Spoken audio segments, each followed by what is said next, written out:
Hello' guys, welcome to my channel. আপোনালোকে ভালে আছেনে? আশা কৰিছোঁ আপোনালোকে ভালে আছে আৰু ময়ো ভালে আছোঁ।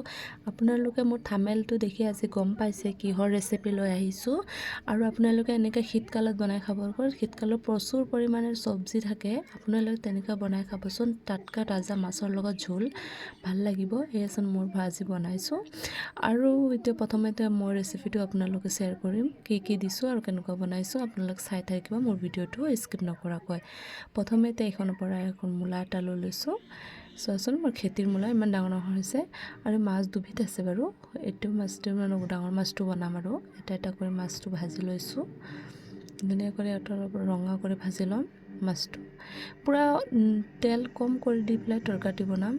বেছি তেল দিলে শৰীৰৰ কাৰণে ভাল নহয়, সেইকাৰণে অলপ কম কৰি তেল বনাম। এইখিনি চাওকচোন, মূলা আৰু উৰহি কাটি লৈছোঁ। মূলাকেইটা ওলকবিৰ নিচিনা লাগিছে, কিন্তু ওলকবি নহয়, এইটো মূলাহে। আৰু উৰহিকেইটা কাটিছোঁ আৰু এটা গোটা পিঁয়াজ এটা কাটি ল'ম ইয়াত তৰকাৰীটো দিবলৈ।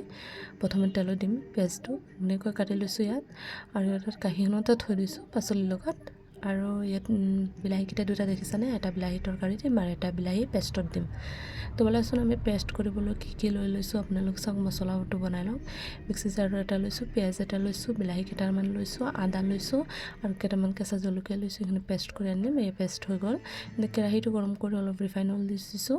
আপোনালোকে মিঠাতেলো দিব পাৰে, নাখালে মানে ৰিফাইন অইলো দিব পাৰিব। ইয়াত চাওকচোন পিঁয়াজখিনি ৰঙচুৱা ভাজি হৈ গৈছে।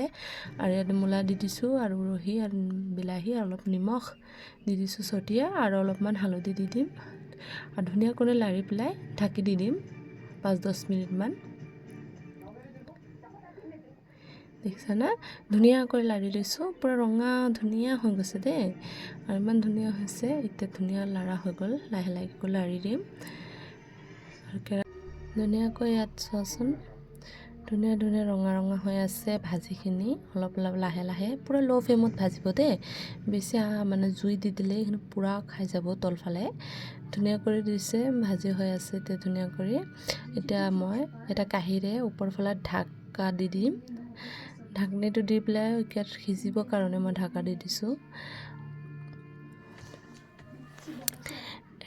এয়া বাৰু চাওকচোন, মই ঢাকি দি দিম আৰু 10 মিনিটমান। পূৰা ল' ফ্লেমত কৰি ঢাকি দি দিম। আৰু 10 মিনিটমান মই আৰু চাই থাকিম ইয়াৰ ফালে। পূৰা 10 মিনিট হৈ গ'লে বাৰু এইখিনি ঢাকাখিনি শেষ হৈছে। এতিয়া অলপ অলপ সিজি আহিছে। আৰু তোমালোকে এনেকুৱা কোনে কোনে খাই ভাল পোৱানে? আৰু মোৰ ভিডিঅ'টো আপোনালোকে যদি ভাল লাগে লাইক কৰি দিব, কমেণ্ট কৰি দিব, লগতে শ্বেয়াৰ কৰি দিব। আৰু এইখানে চোৱাচোন, উঠাই পেলাই ধুনীয়া কৰি হৈ গৈছে যে। এইখিনি পানী এৰি দিছে, যিমান পানী আছিলে দেখা ইমান পানী। পাচলিকেইটা পানী নিজে পানী দিব নালাগে দেই, নিজে পানী এৰি পেলাই চাওক ঢাকি দিছিলোঁ যে সিজি গৈছে তৰকাৰীকেইটা। ধুনীয়া হৈ গৈছে। এতিয়া ধুনীয়াকৈ খুন্তিৰে লাৰি দিম লাহে লাহে কৰি। যিমান মানে মৰম দি বনাব দেই তৰকাৰী, যিকোনো তৰকাৰী মৰম দি বনালে ধুনীয়া হৈ খাব আৰু ইমান ভাল হ'ব খাব। এনেকুৱা তৰকাৰী বনাবচোন। এয়া মই পেষ্ট কৰা মছলাখিনি দি দিছোঁ। আদা, কেঁচা জলকীয়া, বিলাহী আৰু পিঁয়াজ পেষ্ট কৰি থোৱা আছিলে, গোটেইকেইটা দি দিছোঁ এইখিনি ধুনীয়া কৰি। আৰু চাওকচোন বাৰু, এতিয়া মছলা দি দিম। জিৰা মছলা দিম 1 চামুচমান। প্ৰথমে গুড়া জলকীয়া দিছোঁ 1 চামুচমান, আৰু দি দিম জিৰা গুড়া 1 চামুচ। বাছ, আৰু একো নালাগে। আপোনালোকে বেছি মছলা নিদিব, ভাল নালাগিব খাই পেলাই। আৰু চাওক ধুনীয়াকৈ তৰকাৰীটো হৈ গৈছে বাৰু, তলত লগাৰ নিচিনা হৈ গৈছে। এতিয়া মই ইয়াত পানী দি দিম। এই অলপ বেছি কৰি পানী দি দিছোঁ, জোল হ'ব, মাছৰ জোল।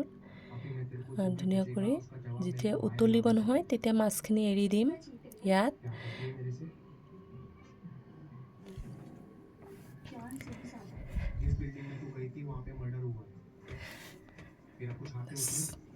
চোৱাচোন তৰকাৰীকেইটা ধুনীয়া কৰি উতলি গৈছে হয় না? 10-15 মিনিট পাছত চাওক ইমান ধুনীয়া কৰি উতলিছে। এটা এটা কৰি মাছখিনি মই দি দিম।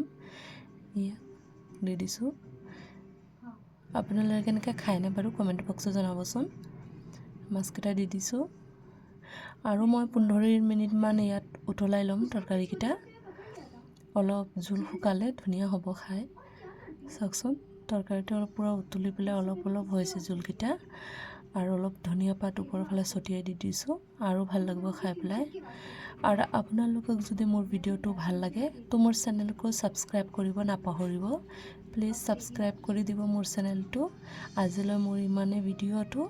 ভালে থাকক, সুখে শান্তিৰে থাকক, আৰু মোৰ ভিডিঅ'টো আজি ইমানতে সমাপ্ত কৰিছোঁ। আৰু চাওকচোন মাছৰ জোলটো ইমান ধুনীয়া হৈছে, আপোনালোকে কমেণ্ট বক্সত জনাবচোন।